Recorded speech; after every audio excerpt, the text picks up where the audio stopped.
¿Qué tal? En este episodio les traje a Bowtie Mara, un amigo que no he tenido todavía el placer de conocerlo en persona, pero llevamos más de 3 años conociéndonos gracias a crear contenido en redes sociales. En este episodio él va a explicar por qué y cómo es que crea contenido con una marca anónima, es decir, él no muestra ni su cara ni su nombre en las redes sociales, cómo es que él ha hecho sus negocios digitales, cómo es que él ha invertido, etc, etc. La verdad está muy interesante porque él es un chavo, ¿no? Que originalmente es de Holanda, pero se terminó mudando en Argentina.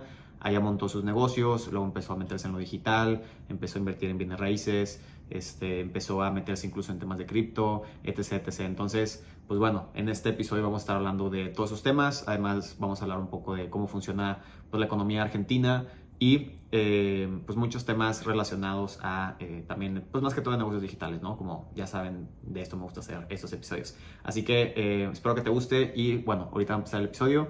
De nuevo, si te gusta, pues suscríbete y dale like a este video y comenzamos. ¿Qué tal? Bienvenidos a otro video de mi canal de YouTube y en este video voy a estar entrevistando a Mara. ¿Qué tal, Mara? ¿Cómo estás? Todo bien, todo bien. Muchas gracias por tenerme en tu podcast. No, al contrario, el gusto es mío y bueno, tenemos ya prácticamente conociéndonos que como unos, 3 años, ¿no? Yo creo fácil, si no Sí, es que sí. tantito más. Creo que sí, cuando viniste a Argentina por primera vez, y bueno, al final no nos pudimos encontrar en persona, pero sí estuvimos en contacto ya hace mucho tiempo por X o Twitter. Claro. Y a ver, bueno, vamos a darles un poco de contexto a los que nos están viendo. ¿Por qué tienes el nombre de Bowtie Mara? Y bueno, tú vas a estar haciendo este podcast en esta ocasión Sí, sin foto y sin nada. También no sé si nos puedes explicar un poco este tema del anonimato. dale. Sí, bueno, efectivamente después de un tiempo empecé a usar este avatar basado en el Substack o el grupo de Bowtie Bull, que es el iniciador del grupo Bowtie, digamos. Y bueno, la idea es que cada uno que tenga su experiencia en cierto asunto lo tendría que poder explicar sin necesitar nombre o cara, incluso con un avatar con un moño, como en este caso de todo el grupo Bowtie. Y bueno, yo elegí Mara, que es la Mara patagónica, que es un bichito que parece medio un cruce entre un perro, carpincho o un liebre directamente. Pero bueno, como es muy típico de Argentina, lo elegí y bueno, después empecé a escribir sobre Argentina más que nada y en combinación con todas las opciones de residencia para acá, invertir en bienes raíces y todo lo demás. Así que ese fue mi nicho y todavía lo es, y cada vez más enfocado también un poco en la situación política y económica del país. Y bueno, así voy siguiendo y la verdad es que me gusta bastante no usar mi nombre real y pasar por la vida digital como un bichito con moño. Sí, sí, fíjate que está interesante ese tema porque hay mucha gente que le llama la atención el tema de crear contenido, pero siempre piensan que lo tienes que hacer a través de tu nombre y tu cara. Y yo la verdad sí soy partidario de que pues, si vas a hacer una marca personal, lo vas a tener que hacer a fuerzas así. Uh -huh. Pero obviamente, por ejemplo, creo que en X o en Twitter es la única red social donde realmente se podría prestar a poderlo hacerlo de manera anónima. Que realmente no veo como que alguien, no sé, en TikTok, pues que te pones una máscara y empiezas a hablar diferente, pues como que no. No, Pero es, creo que la inteligencia artificial todavía no está a esos niveles. Por ejemplo, a mí me gustaría mucho empezar con un canal de YouTube. Y bueno, tampoco indagué mucho en ese tema, pero me gustaría hacerlo como filmando, hablando, qué sé yo, y después poner como un Mara digital arriba de mi cara. Pero eso todavía debería existir y seguro que existe, pero yo no lo encontré todavía. Y eso sería una de las formas, pero sí, todo lo visual es mucho más complicado que contenido en texto.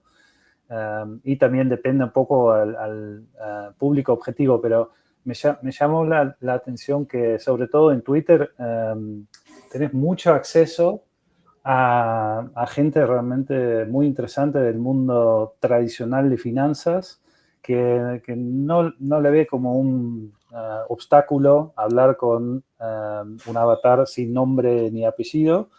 Y bueno, después me encontré con bastante gente de esa red en la vida real y realmente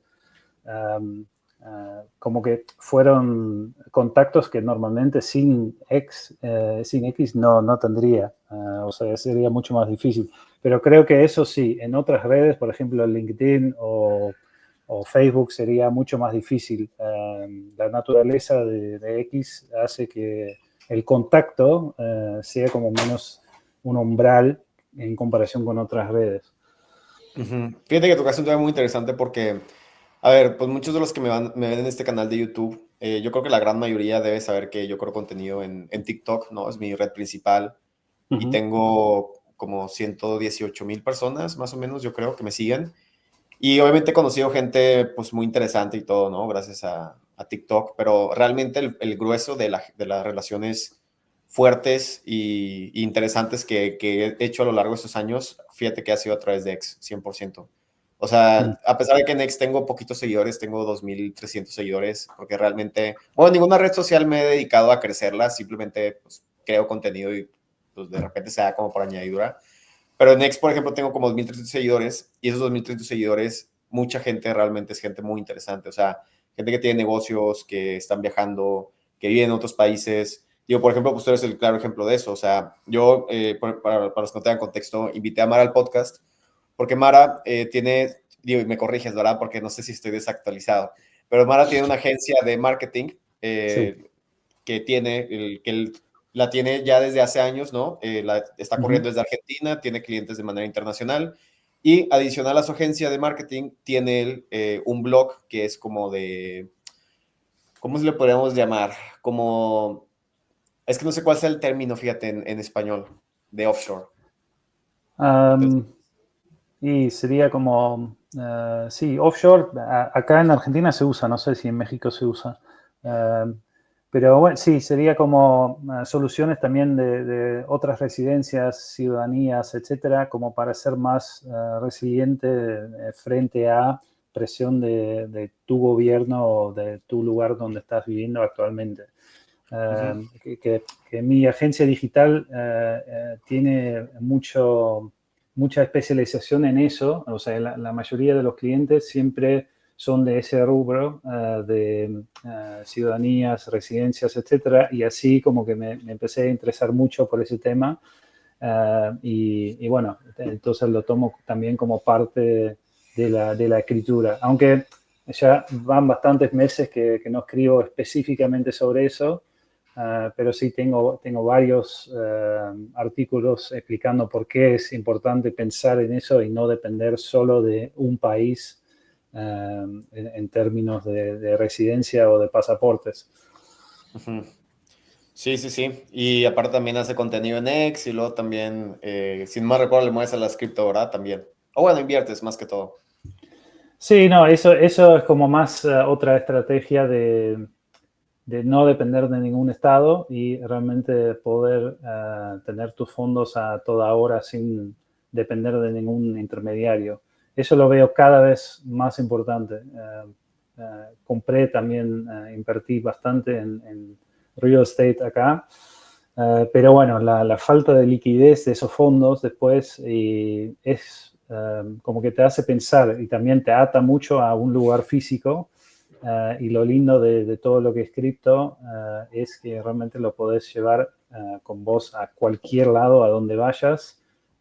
Incluso lo podrías memorizar, no sé, con unas 12 o 24 palabras en un papelito y ni siquiera lo tenés en el teléfono.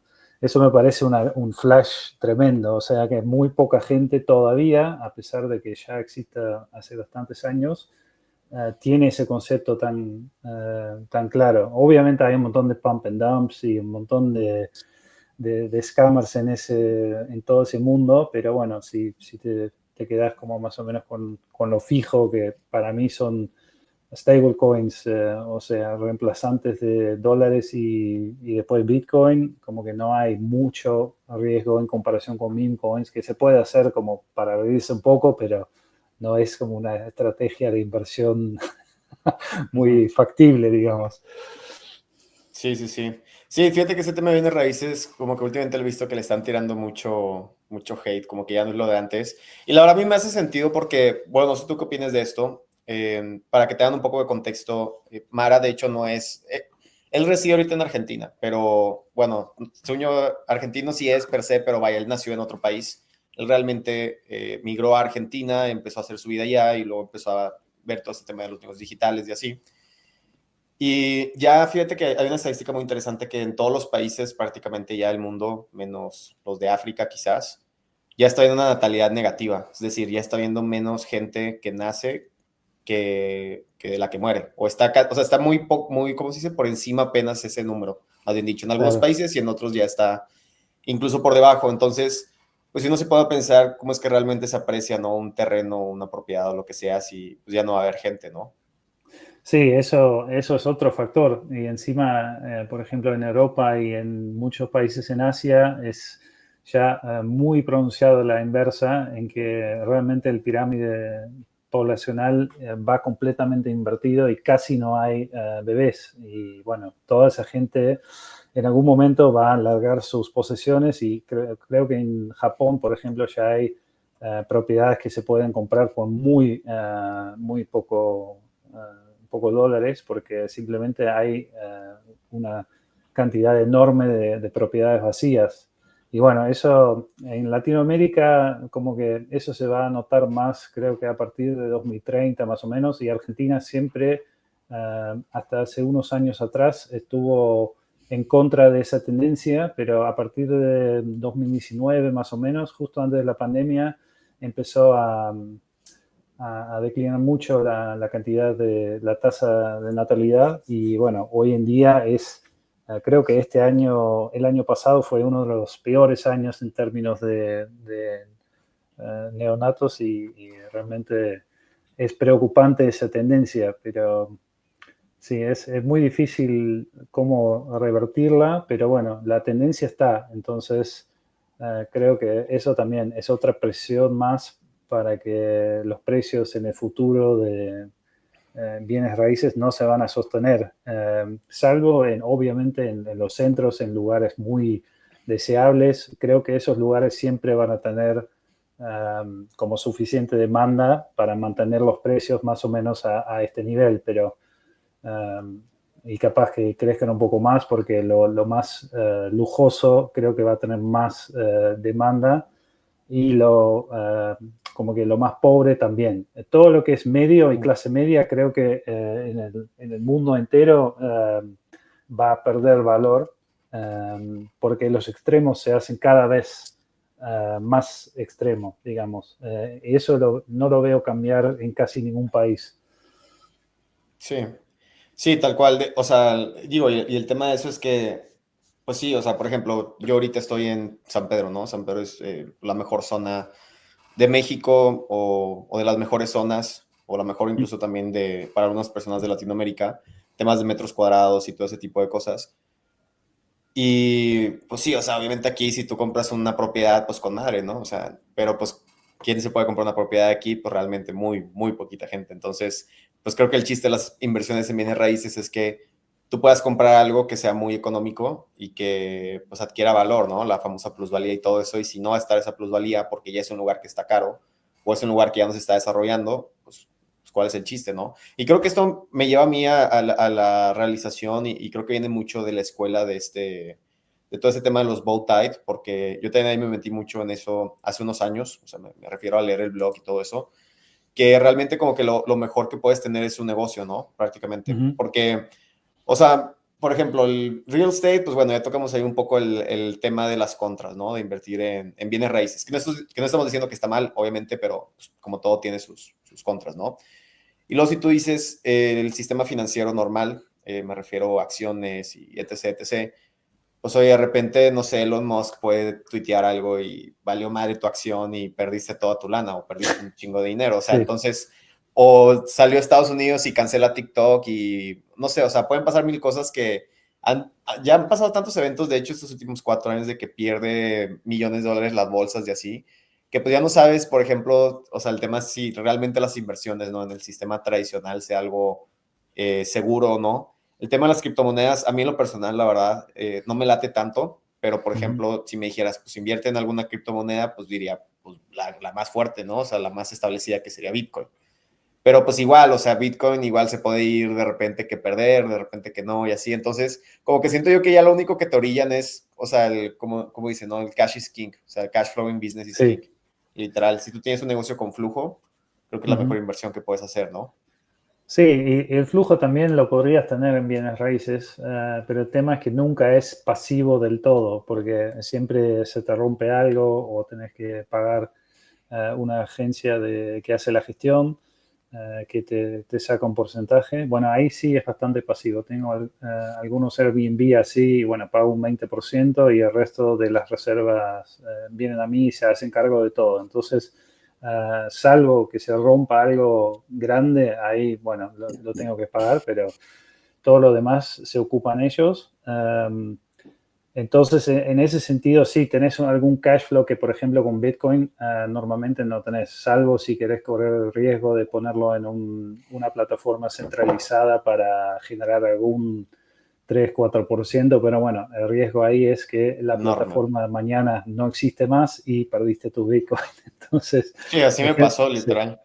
Ah, sí, en BlockFi o alguno de Me esos. pasó con BlockFi, sí. Uf, Sí, por eso sí, también estoy medio peleado con las cripto. O sea, yo sé que lo he claro, hecho mal, ¿no? Pero me puedo pensar y digo, chingado, o sea, pierdes lana y esto se lo pudiste haber metido en un negocio, pudiste haber hecho otras cosas. Entonces sí sí. está No, medio...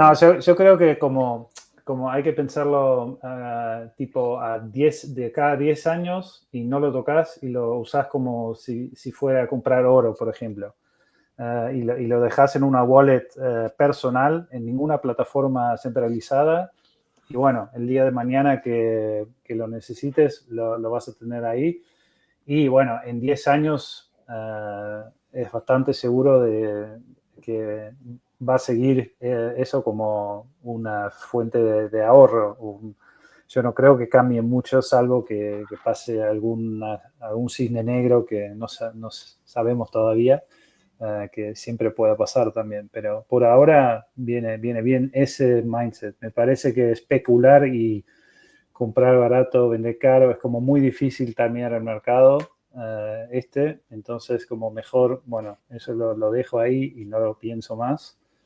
Y no, pero lo mejor, como dijiste, es armar tu propio negocio. Eso, yo empecé acá en Argentina primero como empleado en una agencia digital, porque mis estudios son en letras, entonces no tenía nada que ver con lo digital. Llegué acá desde Holanda a Argentina y bueno, estudié en Utrecht, en la universidad, allá, y ya hablaba castellano y todo eso, pero bueno, llegué y me di cuenta que en letras básicamente me iba a morir de hambre en Argentina. Sí, no, pues en cualquier lugar. Claro, sí. Bueno, creo que por ahí en Europa podrías conseguir algunas becas o algo así, pero acá no. Entonces, Subsidiado. Ujú. sí, subsidiado al 100%. Entonces acá tuve que reinventar todo. Empecé a tomar clases de programación y después empecé en una agencia digital enfocado en Search Marketing y SEO. Entonces todo lo que es Google Ads, después Facebook Ads, LinkedIn Ads, todo eso. Y bueno, después de 2 años más o menos ya me harté de ser empleado y arranqué una empresa primero local, entonces teníamos muchos clientes de Argentina y después como era todo tan volátil, porque ahí arrancó más o menos en 2014, empezó como más fuerte la inflación. Y bueno, cada vez los clientes tenían menos presupuesto en dólares, o sea que cada vez era más difícil y además hay un montón de regulaciones acá de contratar empleados, de juicios y bueno, en fin, después de un tiempo me cansé, cerré la SRL y abrí una LLC en Estados Unidos Y bueno, ahí, desde entonces, gracias a tener algunos amigos de antes que vivían en Estados Unidos, que me hacían la gauchada de hacer una referencia a otros de mis servicios, ahí arranqué con los primeros clientes. Realmente le puse todo, como que hice un servicio como que lo mejor que podía, porque además valía la pena, porque pagaban tanto más que los clientes acá, que pensé, bueno, sí, esto es bastante grande, si lo hago bien. Y bueno, ahí sí estaban todos contentos, empezaban a darme más referencias a otra gente, viajé muchas veces a Estados Unidos. Y bueno, eso a partir de 2016, 2017, ahí empezó realmente a generar bastante ingreso. Y bueno, quedo todavía en ese rubro, aunque veo que en el futuro próximo, yo veo que este tipo de cosas que estamos haciendo nosotros se va medio a automatizar con inteligencia artificial. No lo veo existir tanto tiempo más. Entonces ahora lo que estoy haciendo es tratar de incorporar eso lo máximo que pueda para ser como el factor humano entre toda la automatización y la inteligencia artificial y lo que quiere el cliente, porque eso en general no lo saben explicar bien a la inteligencia artificial y después cómo implementarlo tampoco. Pero yo creo que eso va a ser cada vez más fácil. Por ejemplo, desarrollo web. Yo calculo que en unos años esos programadores se van a morir de hambre como yo con la literatura en Sí. ese momento. Que Ahorita vas a hablar. estás hablando Sí, de los servicios, ¿no? O sea, que las sí, agencias sí. como tal que conocemos ya no van a existir a futuro, ¿no? Sí, sí, sí. Y por eso creo que productos digitales, productos físicos también, pero ahí te atas más a un lugar, son más resistentes a estos cambios. Pero servicios de este tipo de agencia digital creo que dentro de muy poco van a desaparecer o van a tener como mucho menos público, porque ya se ven los despidos también dentro de empresas, de esos sectores de la empresa que están despidiendo mucha gente. Ujú. Fíjate que yo sí me he dado cuenta que realmente el tema de las agencias, pues no tanto que esté muriendo, sino que como dices, ¿no? Está evolucionando. Ujú, O sea, yo creo que uno de los beneficios del tema de la inteligencia artificial es que, por un lado, digo, si antes era posible, ahorita todavía más, el tener una agencia que nada más seas tú, si acaso una persona ahí que te ayuda con algunas tareas y que ya sea la inteligencia artificial lo que haga la demás chamba y realmente te ahorras demasiadas, pues nóminas, ¿no? Por así decirlo, y te ahorras muchos ujú. procesos y así. O sea, yo realmente ahorita con lo que tengo inteligencia artificial, o sea, cómo la he entrenado, por así decirlo, pues hago trabajo de 5 personas en chinga, Sí, literal. Entonces, obviamente, pues está mal, ¿no? Si desde la perspectiva de que, pues no sé, si antes contrataba o quería contratar gente, pues tuve que decir que ya no, pero pues te beneficia a ti como persona, o sea, como dueño de negocio, beneficia también a los otros y creo que también, yo creo que todo se va a terminar resumiendo, y no sé, dime tu opinión en esto, en que vas a necesitar tú controlar el tema de la distribución. ¿Y a qué me refiero con controlar la distribución? Pues si tú eres el que da un servicio, en vez de ahora tú tener clientes que tú como que tú los acompañas, ¿no? Por así decirlo, y les das un servicio en específico, ya vas a tener que hacer como un estilo, le dicen mucho el growth partner, ¿no? Que es que tipo te asocias con el negocio ujú, para crecerlo y que ellos te dan como una parte de comisión fuerte. O pues vas a tener que tú sacar tú tus propias cosas, literal, o sea, tus propios productos, tus propias ofertas, etc, etc. Y eso puede ser desde que tú hagas otro negocio desde cero, o sea, por ejemplo, si lo que tú hablaste, ¿no? De que, mete que tú dices de que, oye, pues, en vez de yo ayudar a los offshore, pues yo lo voy a hacer y yo voy a vender los servicios de offshore, ¿me explico? ujú.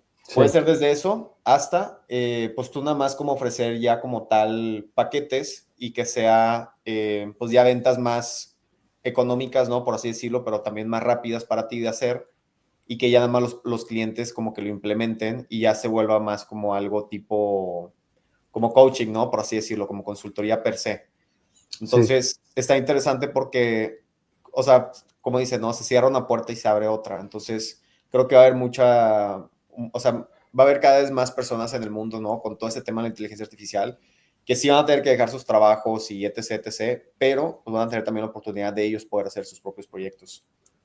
Sí, sí, eso seguro. Y siempre, bueno, viendo clientes de hoy, ese factor humano siempre lo van a necesitar porque realmente están muy perdidos y es además una parte de su negocio que no quieren invertir mucho tiempo ellos mismos en inventar esos procesos, etcétera, de automatización de formularios cuando se envía los emails después de un formulario, respuestas automatizadas, todo eso, los flujos en general los clientes lo pueden pensar, bueno, como, así tendría que ser, pero bueno, después a la implementación eso es como otro capítulo. Claro. Sí, sí, de hecho yo acabo de contratar, por ejemplo, a una agencia, de hecho, un chavo de Paraguay, que Ah, lo conocía ella, y el vato, por ejemplo, me va a hacer el tema de los anuncios, un tema de igual de los flujos de seguimiento y bla, bla. Y pues la neta, a ver, yo que he hecho contenido durante 4 años, sé mucho copywriting, sé mucho de ventas, o sea, yo perfectamente puedo hacer los guiones de anuncios y puedo hacer todo el tema de los seguimientos, ¿no? Por correos y etc, etc. Pero pues la neta me da hueva, prefiero tener mi energía mental en otras cosas y también por eso lo contraté. Entonces, creo que ese es un claro, punto muy a favor, ¿no? De lo que termina sí, pasando. sí, sí, totalmente. Ujú. Sí, sí, entonces yo creo que sí, como que van a haber muchas oportunidades de ese lado, la neta. Pero sí, como dices, la neta sí tienes que adaptarte 100% a vender más que todo como esa parte humana, ¿no? Sí. Sí, y no, que no quedarse atrás. Yo creo que a pesar de todo, son herramientas que realmente aumentan la productividad un montón y después, sí, tus costos de negocio van a ser mucho menores también. Por ejemplo, ya no contratamos tanta gente como antes, no hace falta directamente. Entonces, ya es más lean también todo el negocio y eso te hace más versátil también. Um, pero bueno, y otra estructura que hacemos bastante es, por ejemplo, un partnership de lead generation. Y bueno, tenemos como un porcentaje de cada lead que cierran y así nos dan una parte y o compartimos los gastos publicitarios o directamente la tomamos nosotros, depende un poco de cada contrato, pero eso es otra forma de directamente hacer solo lo que hacemos nosotros, la generación de campañas y después todo el trabajo directamente del lead y de cerrarlo es por parte del cliente. Ujú. Obviamente ahí hay que tener como bastante confianza y rastreo también. Entonces no lo haría con un servicio de que no estoy seguro de cómo funciona. O sea, hay que tener bastante conocimiento de antemano de cómo sería todo el flujo de un lead a un cliente y todo eso. Pero hay algunos casos que son bastante rentables. Por ejemplo, tengo en SoftSpot, que es un startup mío que hago en un sitio web con una plataforma lleno de residencias y, por país y ciudadanías, etcétera. Y bueno, todas las opciones que uno puede obtener en varios países. Y hay, por ejemplo, trabajo con abogados de inmigración para algunos países y hago campañas a una landing especializado donde directamente dispara el formulario a esos abogados de inmigración y bueno, cuando cierran algún cliente me pasan una comisión. Y mientras el costo de anuncios esté por debajo y el ROI es positivo, como le meto más. Y así va. Para Argentina funciona bastante bien. Hay otros países que no y hay que testear un poco y bueno, después ya verás la demanda y así se puede escalar. Obviamente tiene un techo porque no va a haber tanta demanda para ciertos países, pero eso es un ejemplo de lead gen donde no es un cliente propiamente dicho, sino como un partnership. Sí, no, y está con madre porque prácticamente tú, como eres dueño de la distribución, si Sí, alguien te queda mal, o sea, de que no te paga o le hacen mal trabajo a alguien, pues simplemente encuentras otra persona y ya. claro, exacto. Ujú. Y tú teniendo ya todo el flujo, pues es como...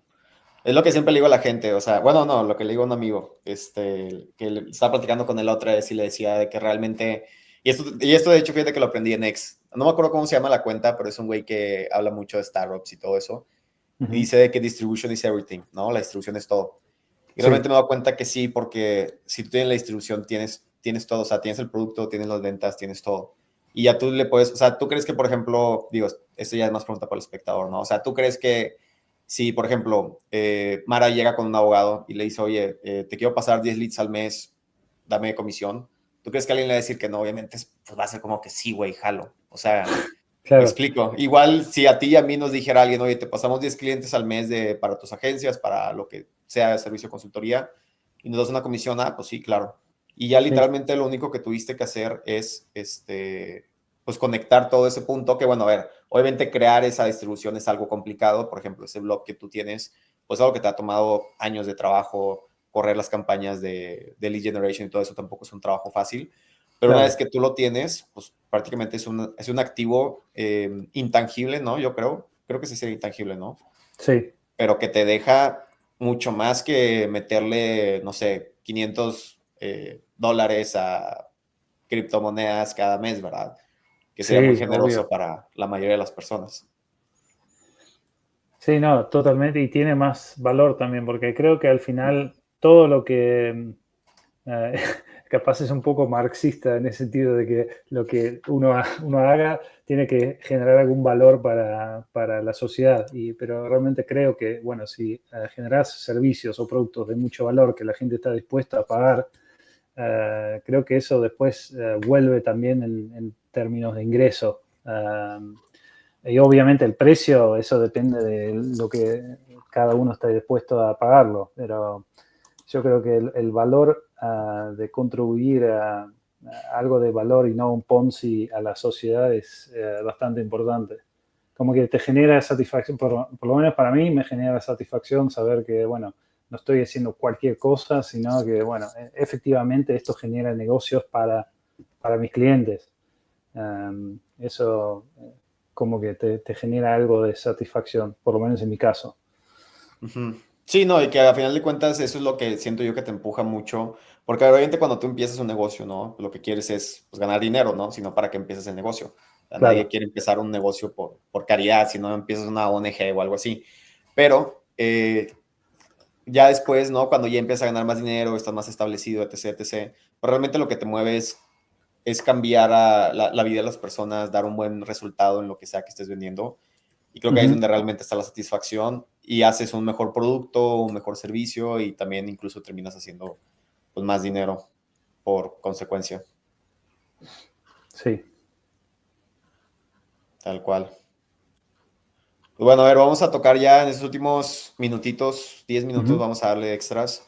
Vamos a tocar un poco el tema de Argentina, porque es un lugar que a mucha gente le interesa, ¿no? Últimamente, no Sí. solamente en el mundo, sino también aquí en Hispanoamérica. Entonces, ¿cómo ves tú ahorita la situación en Argentina? Ahorita que ya entró, bueno, pues que ya tiene unos años, si no mal recuerdo, Milei.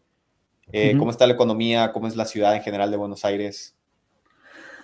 Bueno, por un lado se ha encarecido bastante todo con mi ley. Y bueno, pero yo diría que no es consecuencia directa de mi ley, sino que venimos de casi una hiperinflación y ahora se está estabilizando. Suele pasar que entonces los precios con una moneda menos volátil, porque el peso estuvo bastante estable durante todo el año e incluso contra el dólar a veces mejoró su precio, sobre todo el precio del dólar blue, que es la tasa cambiaria paralela que tenemos. Como todavía hay restricciones para comprar dólares, existen varias tasas y el blue es el más medido en el mercado informal. Bueno, ese blue estaba creo que en 1500 cuando arrancó mi ley y ahora está casi a la par con el dólar oficial. Entonces bajó muchísimo y mucha gente estaba muy acostumbrada, incluso yo, a que, bueno, el peso siempre se desprecia contra el dólar, entonces tomar deuda en pesos, etcétera, y después al final pagas casi nada en dólares. Bueno, eso ya no existe más. No sé hasta cuándo va a durar, porque según algunos está muy atrasado el tipo de cambio y el peso debería valer menos. Y por eso que las cosas están tan caras, pero al mismo tiempo la emisión monetaria realmente está por debajo de la inflación, entonces hay escasez de pesos. Es como economía austríaca pura, esto, como no se emite más a la par con la inflación, la gente, hay más demanda de pesos y por eso el peso se valoriza. Eso es un poco lo que buscan. El problema ahí es que para Argentina, para exportar, sobre todo productos locales producidos acá, no tanto el agro, porque eso depende más del contexto macro, pero Argentina se vuelve un país muy caro para ese tipo de servicios y productos. Entonces, eso puede llegar a impactar en la economía más adelante. Por ahora, tuvimos una recesión de medio año más o menos, porque obviamente cortaron un montón de presupuesto para llegar a un superávit. Y bueno, después del la segunda mitad del año de 2024 empezó a arrancar un poco la economía y se estima que este año vamos a tener un crecimiento de entre 5 y 7%. Bueno, vamos a ver cómo termina todo. Hasta las elecciones de medio término en octubre creo que no pase nada cambiario muy brusco porque quieren mantener la estabilidad. Después hay que ver si finalmente sacan el cepo, que es el control cambiario, y si después llegamos a tener un peso fluctuante como tiene México, Brasil y casi todos los demás países, menos Bolivia. Bolivia tiene un PEC también con el dólar. Pero bueno, eso siempre es un peligro en Argentina porque es un país muy bimonetario. O sea, las cosas de valor están todas denominadas en dólares, como casas, autos, etcétera. Y después el peso es la moneda en que se gasta. O sea, no es para atesorar ni para ahorrar. Entonces vamos a ver, porque para los locales también se ha encarecido porque sigue la inflación, pero a un ritmo más lento, tipo 40-60% anual versus casi 300 que teníamos antes. El año pasado bajó a 110 y bueno, este año se calcula entre 40 y 60, pero bueno, eso significa que todavía aumentan los precios. Los sueldos están aumentando a la par con la inflación, un poquito arriba, pero bueno, no se siente un aumento en el poder de compra local y tanto, y por eso también la gente se va de vacaciones a Chile, a Brasil, porque de repente sus pesos valen mucho más y los precios en los países vecinos ahora son más baratos en comparación, o sea, Argentina realmente se volvió cara. Entonces, vamos a ver, yo creo que es como un overshoot de las medidas de Milei para arreglar la economía y hay que ver si después se baja un poco o empieza una deflación o para bajar los precios por falta de consumo, por ejemplo, y bueno, para después tener como precios un poco más accesibles, pero no como antes. El periodo que veniste vos de Fernández realmente fue ya una anomalía histórica en términos de precios, que casi nunca Argentina había sido tan barata y también en dólares la gente ganaba $250 por mes, una cosa así. Bueno, eso fue bastante extraño, o sea, no muy común para Argentina. Argentina tendría que ser más cara, pero bueno, ahora está en un nivel demasiado caro. Pero bueno, vamos a ver. Es como un experimento económico bastante grande. Y yo creo que mientras mantengan el superávit o no un déficit como tenían los gobiernos anteriores, que tenían que tapar con emisión de pesos, mientras mantengan eso, creo que pueden salir de toda esta situación y después tener más estabilidad. Pero bueno, vemos cómo resuelven todo porque todavía hay bastantes hiccups en el camino que tienen que superar, muchos vencimientos de deuda, etcétera. Así que va a ser interesante los años que vienen. Órale, qué buena explicación. O sea, en pocas palabras, ahorita Argentina está muchísimo más caro que antes, ¿no? Sí, sí, sí, sin duda. Ya, fíjate, eso sí, sí es un país, la verdad, muy curioso en ese término económico. Creo que en los 90, ¿no? Estaban a par con el dólar, si no me Sí, equivoco, el sí, peso. sí. Sí, Sí, durante entonces, 10 años, de 91 hasta 2001. Y bueno, ahí rompió también esa paridad porque estaban imprimiendo más pesos de lo que tenían atesorado en dólares. Entonces se rompió el 1 a 1 y de un día al otro decían, perdón, pero ahora para cada dólar tenés 30 centavos. O sea, porque depreciaron la moneda de 1 a 3 de repente y era 1 a 1. Entonces un montón de gente que tenía dinero en el banco perdió sus ahorros, 2/3. Fue no tremenda manches, esa crisis. Sí. qué fuerte, qué fuerte. Pero en general la vida ya sí ha mejorado, ¿no? O sea, me refiero o sigue igual, la calidad de vida. Me refiero en tema No, de servicios, de infraestructura. no, eso está mejorando, pero bueno, eso también toma su tiempo. Lo que veo es un optimismo bastante fuerte de los argentinos en sí, como que están menos pesimistas y, bueno, todo se va al carajo, qué sé yo. Bueno, todas esas cosas escuchás un poco menos y mucho menos. Ahora está simplemente que, bueno, las cosas están caras, pero no escuchás tanto lamento por la inflación. Eso ya es algo que se ha estabilizado. Bueno, yo creo que ahora con el crecimiento económico que vamos a tener este año, que mucha más gente se va a dar cuenta que, bueno, valió la pena el dip que tuvimos el año pasado y ahora realmente vamos a mejorar. Mm, ya, excelente. Sí, fíjate que es lo que yo he notado también, como que son más optimistas en el sentido económico y está chido, o sea, vaya, ya les había tocado mucha chinga estos últimos años, la neta, Sí, sí, sinceramente. no, en comparación, México es un país hiper recontra estable, si lo comparás, Brasil también.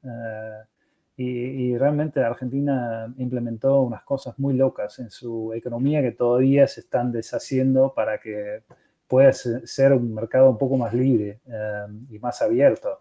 Porque hay tantas trabas que no existen, nunca existieron en Brasil ni en México, ni en casi ningún otro país, menos ponerles en Venezuela o Cuba, obviamente no a esos extremos, eh, pero Pues sí sí, no son buenos cerca y ejemplos.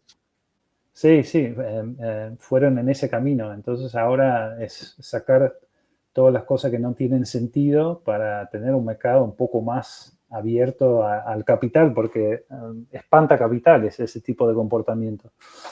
Claro. Sí, no, México en comparación, y es algo que mucha gente, bueno, especialmente los mexicanos no valoran, pero la verdad es que sí es un país que es súper estable y tenemos muchísima suerte de que no hemos tenido ni guerras civiles, ni, ¿cómo se dice? Ni que tumban un gobierno, ni que No, crisis económicas en bastante tiempo, la neta. no, y yo hago bastante chistes a veces antes con AMLO y ahora con Claudia, sobre algunas medidas que toman, pero es lo mismo que con Lula en Brasil. Te das cuenta que hacen algunas cosas bastante de izquierda, y parece como, bueno, un populismo que, esto va a salir muy mal y en los ojos sobre todo los yanquis lo ven como, oh no, eso es comunismo, pero si sabes un poco más de la historia y todo eso, como que entendés que a pesar de tener esa charla y esa presentación, en el fondo dejan correr los negocios y tienen el mercado abierto,